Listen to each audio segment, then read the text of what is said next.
मध्ये एका पंचतारांकित हॉटेलमध्ये निवडणूक आयोगाने केलेल्या कारवाईत जवळपास 2 कोटी रुपयांची रोकड हस्तगत झाली आहे। ही रोकड शिंदेंच्या शिवसेनेच्या उमेदवार राजश्री अहिरराव यांच्यासाठी आणण्यात आल्याचा आरोप अजित पवारांच्या राष्ट्रवादीचे उमेदवार सरोज अहिरे यांनी केला आहे। मात्र हे सगळे आरोप पराभवाच्या भीतीतून होत असल्याचं प्रत्युत्तर राजश्री अहिरराव यांनी दिलं आहे।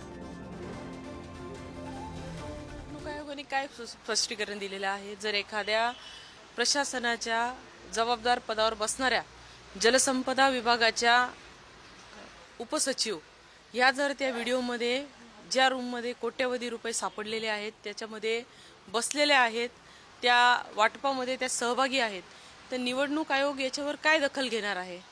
आणि जर हे प्रकरण दडवण्याचा प्रयत्न करत असेल तर निवडणूक आयोगावर सर्वसाधारण नागरिकांनी काय विश्वास ठेवावा, आमच्यासारख्या उमेदवारांनी काय विश्वास ठेवावा?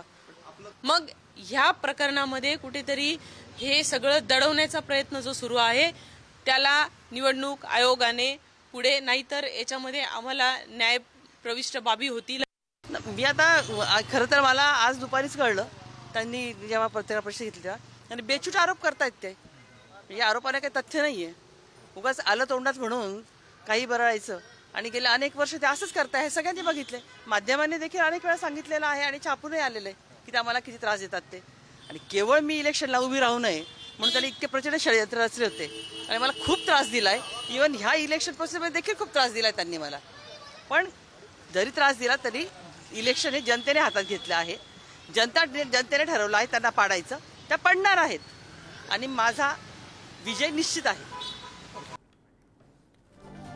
तर नाशिकमध्ये हॉटेलमध्ये 2 कोटी रुपयांची रोकड सापडलेली आहे आणि आत्ताच आपण बघितलं दोघींनीही एकमेकांवर आरोप प्रत्यारोप केलेले आहेत।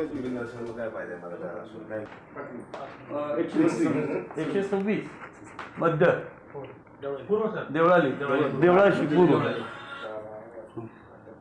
पहिल्यापासून जिल्हा काय पाहिजे मला एकच बॅग आहे का? नाही, अजून बॅग आहे पण ते दाखवत नाही। असतील ना, बघ दादा